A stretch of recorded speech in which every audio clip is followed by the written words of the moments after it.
Bonsoir à tous, bienvenue, les titres de ce 7 mars. Amadou Soumaoro prend la tête de l'Assemblée nationale de Côte d'Ivoire suite à un vote des députés ce jeudi. Il emporte avec 153 voix contre 3 pour Jérémy Ngouan du PDCI. Et pour sa première intervention dans ses habits neufs de président de l'Assemblée nationale, Amadou Soumaoro a appelé à l'union et à l'entente. On reste au sein de l'hémicycle pour le dossier politique de ce soir. Il jette un regard sur les groupes parlementaires. Comment sont-ils constitués? Quel est leur rôle et leur pouvoir au sein de l'hémicycle? La formation des groupes parlementaires en détail dans le dossier politique. Le médiateur de la République, Adama Toungara, s'implique dans la résolution des conflits qui minent l'école ivoirienne depuis déjà plusieurs semaines. Il a échangé avec les ministres Mabry Touakeus de l'enseignement supérieur et de la recherche scientifique et Kandia Kamara de l'éducation nationale.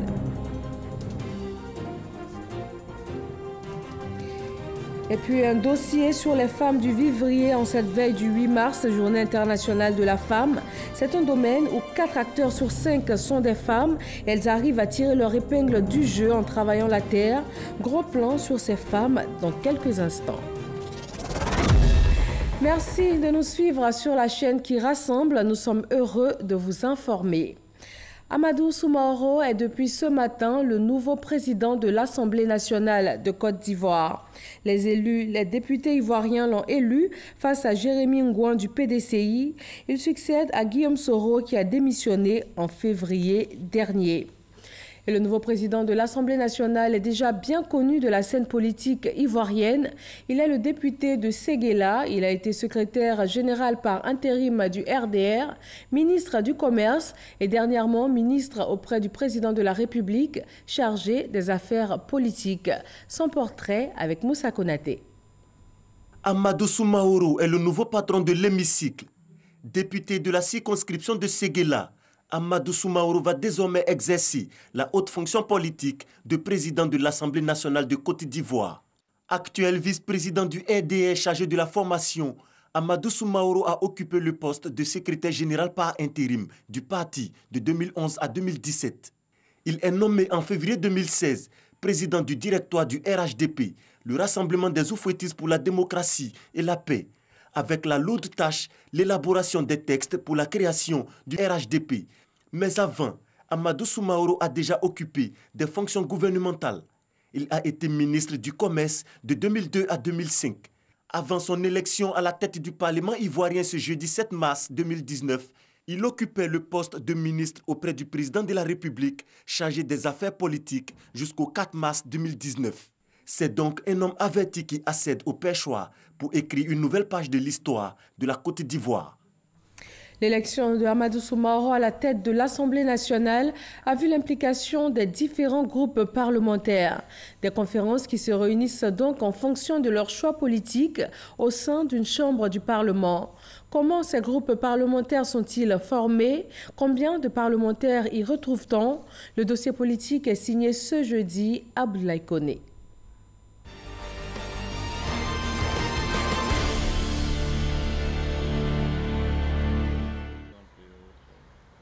Assemblée nationale de Côte d'Ivoire, c'est ici que siègent les représentants du peuple. Élus pour 5 ans, les députés agissent comme des intermédiaires entre les citoyens et l'administration publique. Un parlementaire, c'est un représentant de la nation, un représentant des populations, élu au suffrage universel pour apporter leur voix dans un ensemble qu'on appelle le Parlement. Nous avons le rôle de contrôler l'action gouvernementale. C'est le rôle essentiel d'un parlementaire. Cela dit, pour mieux examiner les actions du gouvernement, analyser et voter les projets de loi, les élus de la nation se réunissent en groupe parlementaire. Si on regarde bien les textes de l'Assemblée nationale, aussi bien la Constitution que le règlement, les groupes parlementaires sont constitués à l'installation du président. Le règlement donne 1 mois après l'installation du président pour faire connaître les groupes parlementaires. Donc les groupes parlementaires s'inscrivent sur une liste. dûment signé de chacun des membres. Et le groupe parlementaire indique également sa déclaration de politique, c'est-à-dire la philosophie qui sous-tend ce groupe et ses modalités d'action qui doivent accompagner donc cette déclaration. Il reste à préciser également qu'un député ne peut pas faire partie de deux groupes parlementaires à la fois. Les textes de l'Assemblée nationale prévoient toutefois des cas de figure. Il appartient à un groupe parlementaire de façon formelle, il adhère au groupe parlementaire. Ou il est apparenté, sans faire partie du groupe parlementaire, il s'apparente au groupe parlementaire. C'est-à-dire, il siège avec les autres membres du groupe, tout en gardant son autonomie. Ou bien les non-inscrits, ça veut dire qu'il n'est dans aucun des groupes parlementaires. Là, il parle à titre personnel. Le député de Gouméré-Tabagne, dans le département de Bondoukou, est l'exemple parfait de l'apparentement. Je me sens bien dans mon groupe parlementaire Vox Populi. J'ai adhéré à ce groupe par apparentement. C'est-à-dire que deux fois, dans nos discussions, j'apparais complètement comme indépendant dans mes idées et en entraînant les idées du Front populaire ivoirien.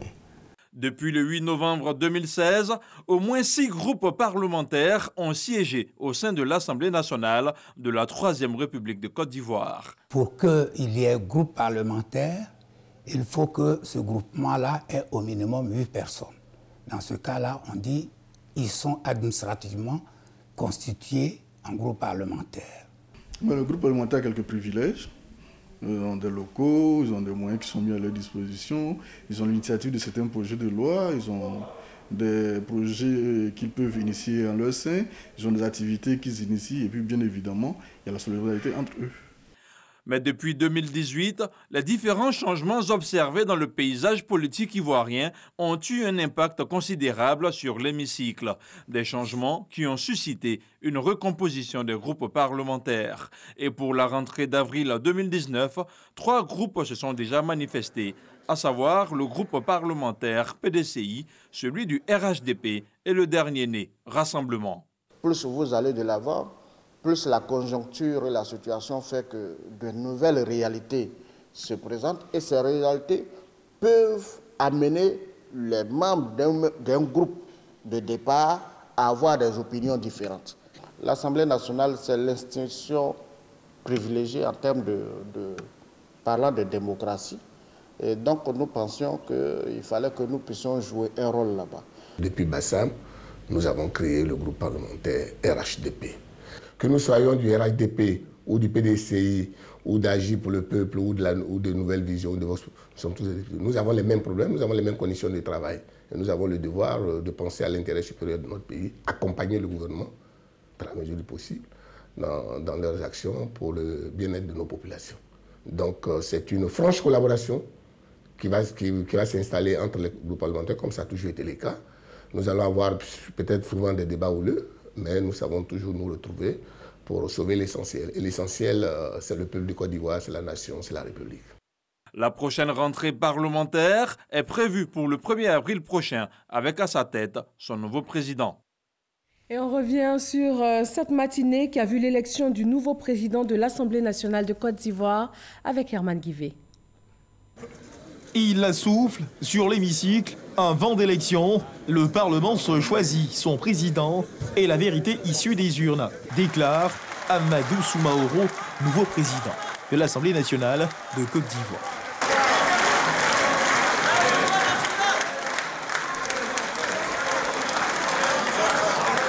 « 153 voix contre 3 pour son adversaire, Ongon Jérémy Alfred, et 2 bulletins nuls. Le nouveau président de l'Assemblée nationale est installé à son fauteuil, reçoit ses nouveaux attributs et sonne sa première clochette. Un premier sonnet de clochette qui ouvre la voie à son premier discours en tant que président de l'institution. Sa vision, œuvrer à la mise en place d'une institution solide. Honorables députés, très chers collègues, je voudrais vous adresser mes sincères remerciements pour l'acte de très haute portée que vous venez de poser devant toute la nation en me portant à la tête de l'Assemblée nationale de Côte d'Ivoire. Je considère ce choix comme l'expression de votre engagement à soutenir et à accompagner les actions que nous entendrons mettre en œuvre dans un esprit d'équipe, dans un esprit d'ouverture et de dialogue fécond, afin de redonner à notre institution toutes ses lettres de noblesse. C'est donc le lieu pour moi de rendre un hommage particulièrement appuyé au chef de l'État pour son leadership gagnant et l'assurer de mon soutien sans faille dans ses efforts inlassables pour la construction d'une Côte d'Ivoire de progrès, d'une Côte d'Ivoire de paix, d'une Côte d'Ivoire de vraie fraternité et surtout d'une Côte d'Ivoire de concorde. Amadou Soumaoro rendra hommage à son prédécesseur pour le travail accompli. 178 députés sur les 255 ont pris part au vote. Le quorum des 127 députés prévus par les règlements du bureau de l'Assemblée nationale étant atteint, chacun des députés présents a pu donc satisfaire à son droit d'électeur.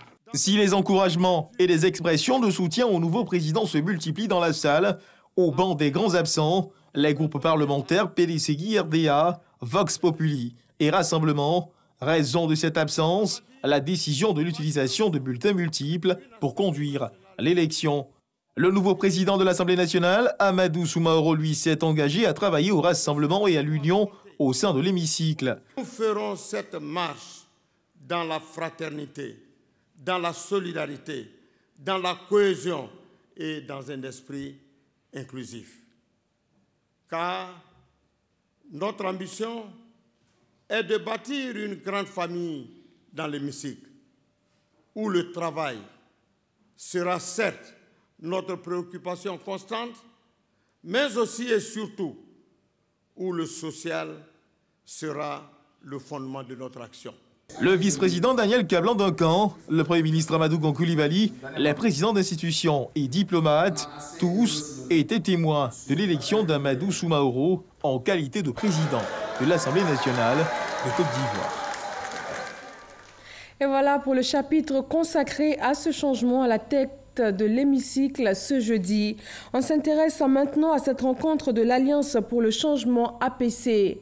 Les premiers responsables ont dénoncé la transformation de leur association en parti politique. Ils ont décrié la violation des textes par Alphonse Soro. Par conséquent, l'APC conduite par Kader Abdrahmane Ouattara, secrétaire général adjoint, appelle à la remobilisation en vue d'une nouvelle assemblée générale extraordinaire prévue pour le samedi 9 mars prochain. Amadou Ouattara. Créé il y a environ une dizaine d'années pour combattre la xénophobie et le tribalisme, mais aussi pour contribuer à recoller le tissu social, l'Alliance pour le changement APC fait face en ce moment à une crise en son sein. Cela depuis l'annonce de sa transformation en parti politique. Des membres de son bureau exécutif, conduit par Kader Abdrahmane Ouattara, secrétaire général adjoint, se sont réunis pour dénoncer la situation et réaffirmer leur soutien au président de la République, Alassane Ouattara. Nous sommes une organisation proche du président Alassane Ouattara depuis notre naissance, pendant notre fonctionnement, et nous avons constaté avec bonheur le changement que le président Alassane Ouattara a opéré pour notre pays. Nous ne pouvons pas, en si bon chemin, abandonner le président pour une autre aventure sans issue. Des échanges avec des journalistes ont permis à la table de séance d'apporter des éclaircissements sur la situation. L'Alliance pour le changement ne s'est pas muée en parti politique. Alphonse Soro, au mépris de nos textes, organise une assemblée générale extraordinaire illégale pour transformer l'APC en parti politique. Nous dénonçons cette manière unilatérale d'un président démissionnaire, sans consultation de tous les membres de l'Alliance, d'organiser une AG illégale en violation de nos textes. De nouvelles instances dirigeantes de l'APC seront mises en place lors d'une assemblée générale extraordinaire prévue pour le samedi 9 mars 2019 à Abidjan. Depuis hier, plusieurs nominations sont intervenues au sein de l'armée et de la gendarmerie de Côte d'Ivoire. Revoyons cette réorganisation de la chaîne de commandement avec Abou Sanogo. Plusieurs nominations ont été approuvées par le président de la République, chef suprême des armées Alassane Ouattara, dans le cadre de la réorganisation du commandement au sein des forces armées de Côte d'Ivoire. Ainsi ont été nommés ou confirmés. Au titre des armées, la première région militaire d'Abidjan sera commandée par le colonel Yao Kofi Emi. La deuxième région militaire de Daloa sera désormais aux ordres du colonel Doua Michel. La troisième région militaire de Bouaké obéira aux ordres du colonel Ouattara Zoumana. Et la quatrième région militaire de Korogo sera commandée par le colonel Sissé Mamadou Dassira. À l'armée de terre, le colonel Ousmane Chérif est nommé sous-chef d'état-major de l'armée de terre. Le premier bataillon des commandos et des parachutistes sera commandé par le chef de bataillon Coupé Silué. Le premier bataillon d'infanterie d'Akwedo par le chef de corps, le lieutenant-colonel Oku Atsin Médard. Le premier bataillon blindé d'Akwedo sera commandé par le lieutenant-colonel Gefié Pakom Alban. Le bataillon d'artillerie sol-air d'Akwedo aux ordres désormais du chef de corps, le lieutenant-colonel Kwasi Jean Bruno. Le troisième bataillon d'infanterie de Bouaké a maintenant pour chef de corps le colonel Fofana Loseni. Le bataillon d'artillerie sol-sol de Bouaké, le chef de corps, le lieutenant-colonel Oba Kofi Eric. Le bataillon de sécurisation du Nord-Ouest, le chef de corps, le lieutenant-colonel Kwaku Kwame. Le premier bataillon du génie de Bouaké sera commandé par le lieutenant-colonel Mel Armel Rosenberg. Le deuxième bataillon d'infanterie de Daloa par le chef de corps, le lieutenant-colonel Fodjo Kwadjo Olivier. Le bataillon de sécurisation de l'Est sera commandé par le chef de corps, le colonel Ouattara Mourou. Le bataillon de sécurisation du Sud-Ouest par le lieutenant-colonel Nyangoran Kwasi Désiré. Le bataillon de sécurisation de l'Ouest par le colonel Soro Dramana. Pour les forces spéciales, le chef de bataillon Sekongo Kichalfowori en est le commandant en second. Le colonel Ouattara Isiaka est le commandant des unités rattachées à l'état-major général des armées. La garde républicaine est maintenant aux ordres du lieutenant-colonel Dambélé Bassaro. Au titre de la gendarmerie nationale, la gendarmerie territoriale est commandée par le colonel Yo Ousmane. Le colonel Mbaya Patrick Alexandre est le commandant de la gendarmerie mobile et le colonel Bassante Badara Ali est le commandant des unités spécialisées et de l'unité d'intervention de la gendarmerie nationale. Dans le domaine de la téléphonie mobile, 10 jours après l'augmentation des tarifs mobile money, l'ensemble des opérateurs de téléphonie mobile regroupés au sein de l'Union nationale des entreprises de télécommunications décide de suspendre la mesure. Une augmentation des tarifs jugée illégale par l'administration fiscale qui a fait savoir que le cumul des 7,2% de taxes contenues dans l'annexe fiscale est applicable sur la commission des opérateurs. Le médiateur de la République a reçu le ministre de l'Enseignement supérieur et de la Recherche scientifique et la ministre de l'Éducation nationale. Des rencontres dans le cadre de la résolution des différentes préoccupations posées par les enseignants. Ojantele Soro et Grace Kando. Le ministre de l'Éducation nationale, de l'enseignement technique et de la formation professionnelle chez le médiateur de la République. Les deux personnalités ont échangé sur la situation de l'école ivoirienne. Après avoir présenté l'état des lieux, le médiateur de la République nous a prodigué beaucoup de conseils et nous a encouragés à continuer le dialogue avec nos partenaires, les syndicats, les plateformes. Et il faut aussi dire que le dialogue n'avait jamais été interrompu. Et c'est ce que nous avons expliqué au médiateur et que nous sommes engagés résolument dans un cadre de dialogue permanent pour que les préoccupations qui sont posées au sein de notre famille éducative, que ces préoccupations puissent être analysées et que dans la mesure du possible, des solutions soient trouvées. Madame le ministre nous a fait un compte-rendu exhaustif des 37 rencontres qu'elle a eues avec les enseignants. Et nous nous réjouissons des progrès déjà réalisés, puisque certains des enseignants ont déjà repris le chemin de l'école. nous avons dit à Madame le ministre qu'elle peut compter sur le concours du médiateur de la République pour l'accompagner dans cet effort de ramener la sérénité et la paix dans nos lycées et collèges. 24 heures avant, le médiateur de la République avait aussi rencontré le ministre de l'Enseignement supérieur en vue de trouver des solutions durables aux grèves dans le secteur. Les cours ont repris de manière plus confortable. Les choses s'étaient en réalité pas vraiment arrêtées. Il y avait quelques difficultés quand même, mais aujourd'hui la normalisation est de mise et je voudrais donc saluer la sagesse et le sens donc de l'état des uns et des autres. Donc on continuera de travailler. Nous avons 2 rencontres prévues.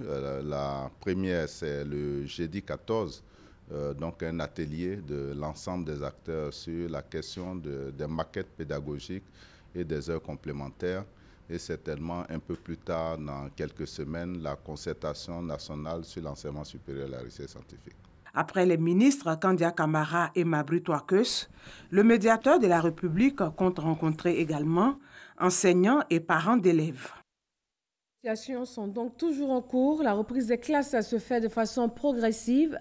Le syndicat national des enseignants du secondaire pour la revalorisation générale de leur intérêt et de l'école Synergie appelle les grévistes à reprendre le chemin de l'école. Christelle Dja et Franck Quadio.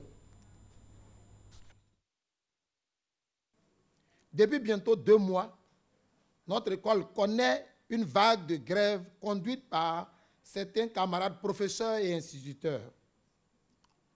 Camarades, nous convenons tous de la légitimité de nos revendications, surtout que la grève constitue un droit absolu car constitutionnel. Personne ne peut le contester. Cependant, force est de constater que parmi nos camarades grévistes se trouvent des enseignants qui empêchent nos camarades non grévistes de faire cours.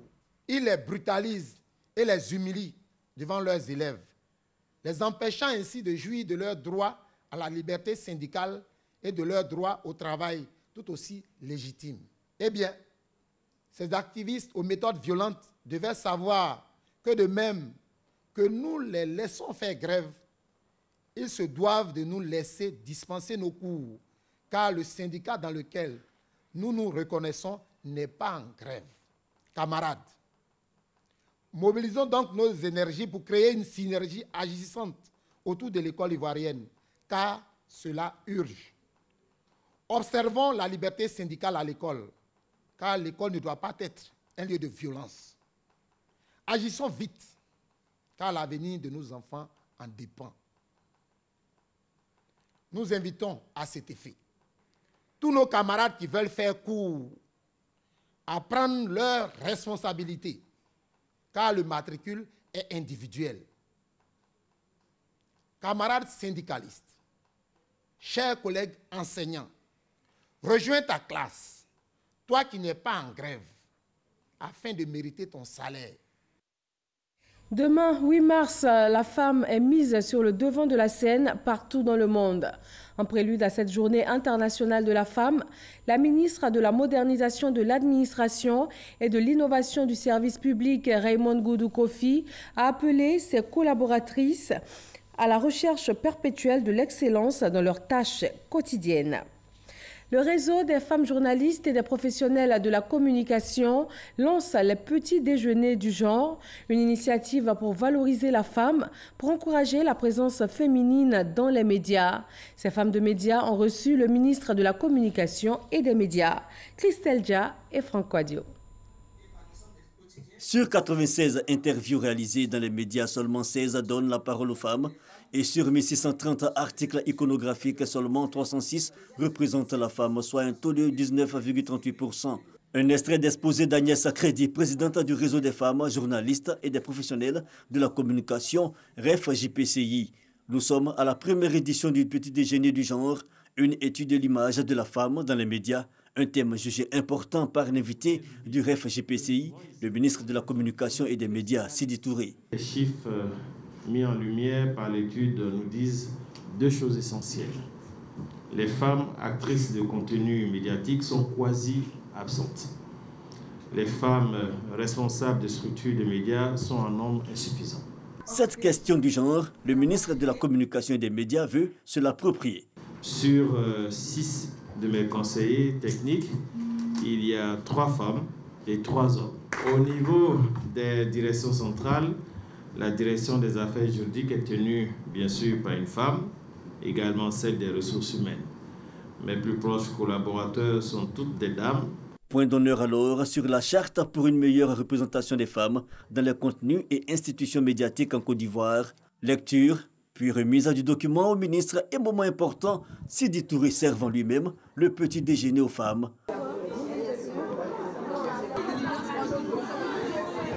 L'initiative du REF JPCI est appréciée. J'ai été très rassurée ce matin aussi d'entendre qu'au ministère de la Communication, aux postes les plus élevés de conseillers, il y a en fait énormément de femmes. Nous souhaitons de façon mensuelle se retrouver et se former pour pouvoir être vraiment à la hauteur, pour pouvoir être compétitive. Les petits déjeuners du genre, un rendez-vous qui se veut être un événement mensuel. La célébration officielle de ce 8 mars se fera dans le Gbeke. De nombreuses femmes y exercent dans le vivrier. C'est un domaine où 4 acteurs sur 5 sont des femmes. Comment arrivent-elles à se prendre en charge et à s'occuper de familles entières grâce au vivrier? Grace Kando est allée à la rencontre de ces femmes du vivrier à Toumaudi et à Oumé. Elle nous propose un dossier. Toumaudi, située dans la région du Bélier. Dans cette ville se trouve Dorothée, une femme active dans le secteur du vivrier. À son domicile est logée une grotte mariale. Tous les matins à son réveil, elle s'en remet à la Vierge avant toute activité. Cette obligation passée, place au point de la journée. Je coordonne les activités du jour. Les femmes avec qui je travaille me balancent des informations par mail. Et puis, elle m'appelle aussi souvent. Donc, je regarde dans l'ordinateur, je consulte un peu le mail. Donc, tout ce qu'on me balance, je vois et puis bon, je balance à la directrice. Après cette étape, Cap est mis sur son champ de manioc à environ 6 km de la ville où elle retrouve les membres de sa coopérative.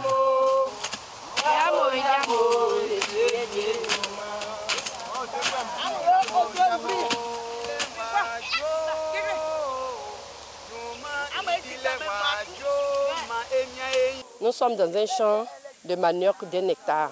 On a des parcelles qu'on travaille, donc ça se passe bien. Le vivrier, un secteur qui nourrit son homme. En Côte d'Ivoire, le secteur du vivrier est dominé par les femmes. Sur 5 acteurs, 4 sont des femmes. Comme Dorothée, plusieurs autres femmes que nous retrouvons dans ce grand marché d'Oumé font de cette activité leur moyen de survie. C'est Ignam qui est resté mon enfant, mon mari, mes grands sœurs, mon grand frère, c'est Ignam. C'est avec Ignam là que j'ai fait toutes mes dépenses. Je voulais construire dans Ignam là pour faire mon souvenir. C'est de ça que je vis.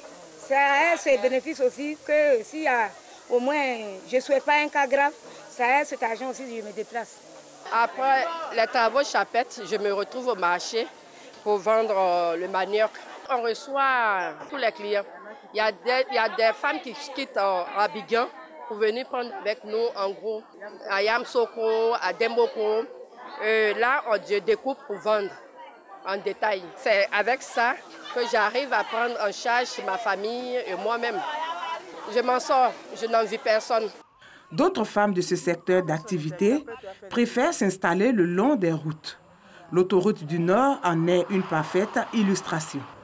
Sur l'axe Abidjan-Yamoussoukro, les commerçantes du vivrier y sont installées pour proposer leurs produits aux voyageurs. On préfère vendre ici parce que quand on vient ici, c'est moins cher pour nous.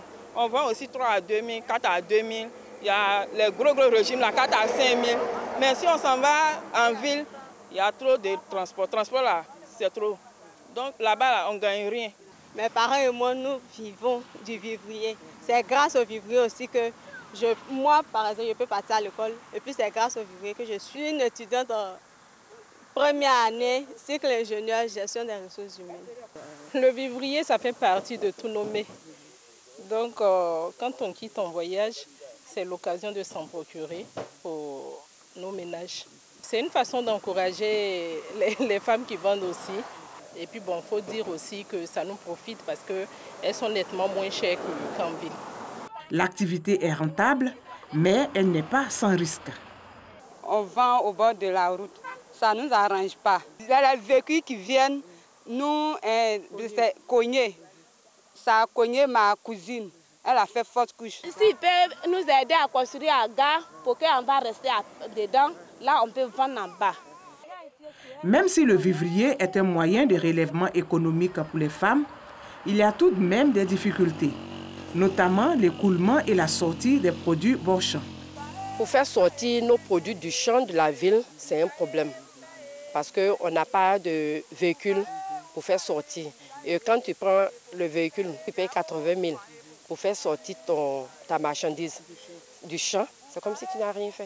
Si on peut trouver, par exemple, un projet qui peut nous aider à avoir une unité de transformation, là, on fait ça sur place. La route là n'est pas bon. S'il pleut même là, on ne peut pas rentrer. Mais nous, on a obligatoire pour débrayer pour que ce n'est qu'à sortir. Mais si tu n'es pas prêt, tu ne peux pas payer bon prix, on te laisse embrouiller là-bas. Ça là, c'est carburant. Peut-être qu'il y a le coin, tu peux prendre du, ça peut aller pour venir. S'il pleut, tu vas prendre 4 lui-même, ça ne peut pas venir. Donc, c'est obligatoire pour augmenter le prix. Nous, on peut essayer avec l'argent, on donne cash aux femmes. Mais dès que ça arrive sur l'Abidjan, moi, elles font une semaine, bien 2 semaines avant de nous ramener notre argent. C'est un peu difficile. Le vivrier, un secteur porteur qui mérite d'être encadré davantage. Les actrices souhaitent donc une attention particulière pour une meilleure valorisation de leur travail. Et c'est la fin de ce 20h. Rappelons que la célébration officielle de la Journée internationale de la femme, demain 8 mars, aura lieu dans la ville de Bouaké. Merci à tous de votre attention. Retrouvez-nous aussi sur les www.rti.ci. Bonsoir.